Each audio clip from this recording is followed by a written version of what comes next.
Shall we start? Yeah. Wait. Go ahead. Wait. Welcome to the third episode of My Grandma Also Know, where we learn facts about body and our organs, and also debunk some myths. I'm Bridget, yes, I'm your host again, and today we have Dokter Devinder Singh, Senior Consultant Cardiologist from Cadence Heart Center. Let's welcome Dr. Singh. Yeah, hi. Happy New Year. Happy New Year too. As usual, before we begin, could you tell us a bit more about yourself? Yeah, hi. I am Devinder. I am cardiologist and my subspecialty is cardiac electrophysiology, or in simple term, you can call me electrician of the heart. First question for you. As an electrophysiologist, so you say it's an electrician, right? What do you deal with on a daily basis? I look after patients who have heart rhythm problem. It could be fast heartbeat or it could be slow heartbeat. It can present as palpitation, loss of consciousness, discomfort, chest pain. So anything that is to do with heart rhythm. So next, out of curiosity, there are many Forgetting something, Bridget. Okay. Ta-da! Challenge. Okay, let's see what's the challenge. Keep your answers within 30 seconds or you will have to do a forfeit. I think this is quite interesting. So you mentioned like heart rhythm, you deal with heart rhythm disorder. So who are these people that are at risk? Yeah, so that's a good question. Although heartbeat problem can range from age-wise from very young to really elderlies, but the spectrum is very wide.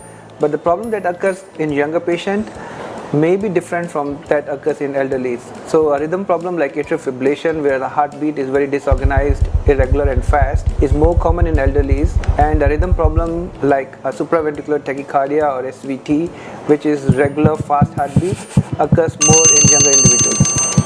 Congratulations! Oh, celebration! Okay, A few seconds up. Okay, you got a dare. So what are we daring? Okay, we got something yum Keys of this. yum in the tum tum. Oh, okay. Yeah. So that's my dare. Not bad. Wow. It's a spicy chip. I think can show the chip. Wow. It's Nacho. spicy. Like there's a skull here. Wow. Sponsor us, please. I think truth would have been better actually. Wow, this is hot. Oh, that's hot. That's hot. You need water. No, it's okay. Because grandma is pretty old now, so when should she be worried about heart palpitation? When is the signal that she needs to go see a doctor?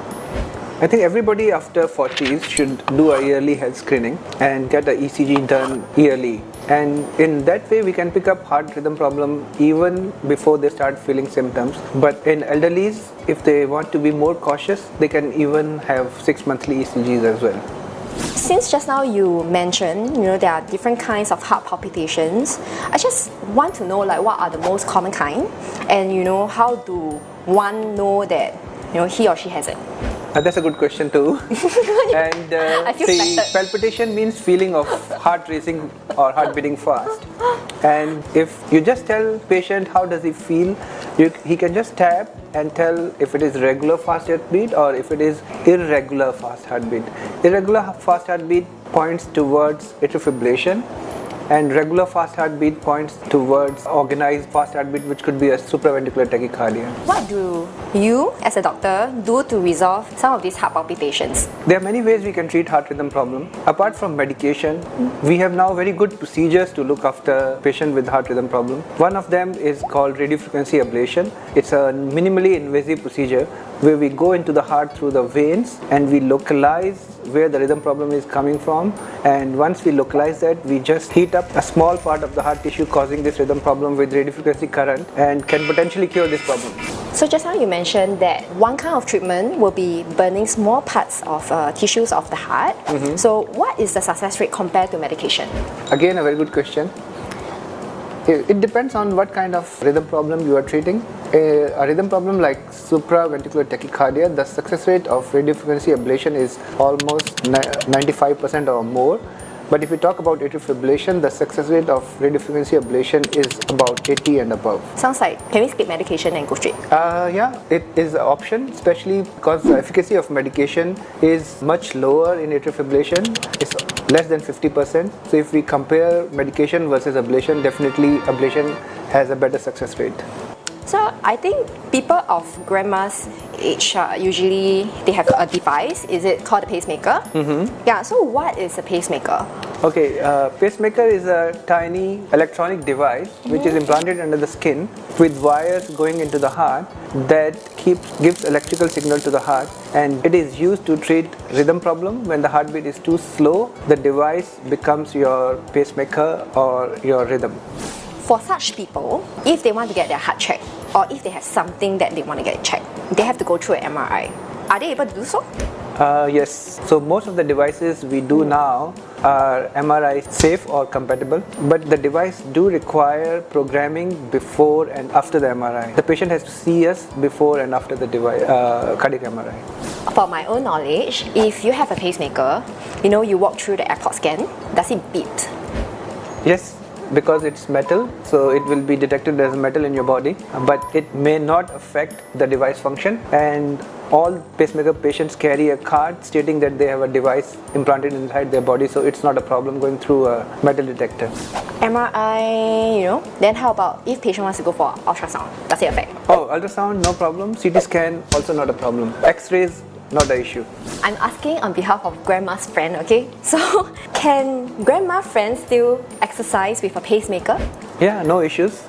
Pacemaker patient can lead a normal life. They can exercise, run, jog, depending on their physical fitness. Okay, I'm happy for Uncle Roger. For Uncle Roger, maybe. I think it's Uncle Roger. Does he tell his dentist if he has a pacemaker? Does he have to tell his dentist? Yes, he do have to tell dentist because sometimes dentist uses electrocautery, which is used to stop bleeding during the procedure, and that can sometimes interfere with the device function. So it is better to inform your dentist that you have a pacemaker before you go for dental procedures. Grandma always asks very strange question. Okay, please. Yeah. Go ahead. Grandma is asking whether, I don't know, is she going to a jungle or something? She's asking, do pacemaker need to be charged like phones? Well, I think it's still a relevant question which a lot of patients ask me. Pacemaker has an inbuilt battery which can last for 10 to 12 years. So after about 10 to 12 years, we do change the device. Is it difficult to change the device?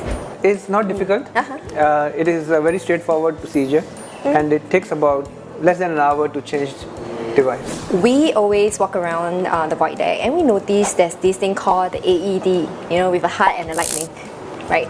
And sometimes at shopping places as well. So what is the purpose exactly? AED is basically a defibrillator. It is part of cardiopulmonary resuscitation or CPR. It can be used in patients who have suddenly collapsed and require resuscitation. So it's a life-saving equipment. So just now you mentioned if someone passed out. So is it all the case when someone passed out you can use the AED? Oh no, you have to be CPR trained to use AED because you have to make sure that patient is not breathing and his heart has stopped. Once you start CPR, if you follow protocol, there will be a point where you have to use AED. Okay, means as a lay You can't just anyhow put AED on anybody who has lost consciousness because his heart may be still beating. If I can't use it, person who is trained in CPR can use it? Can use it and they will know how to use it. Yes. So I want to know how to use it, though I'm not trained to use it. So I just want to know for my knowledge. Oh, so you can actually learn CPR. Okay. And you can be a layman who is basically a CPR trained, and then you can use AED actually effectively. Okay. So I think have a look how does a AED look like. I can show you different component of the AED. Oh, okay, great. Let's go.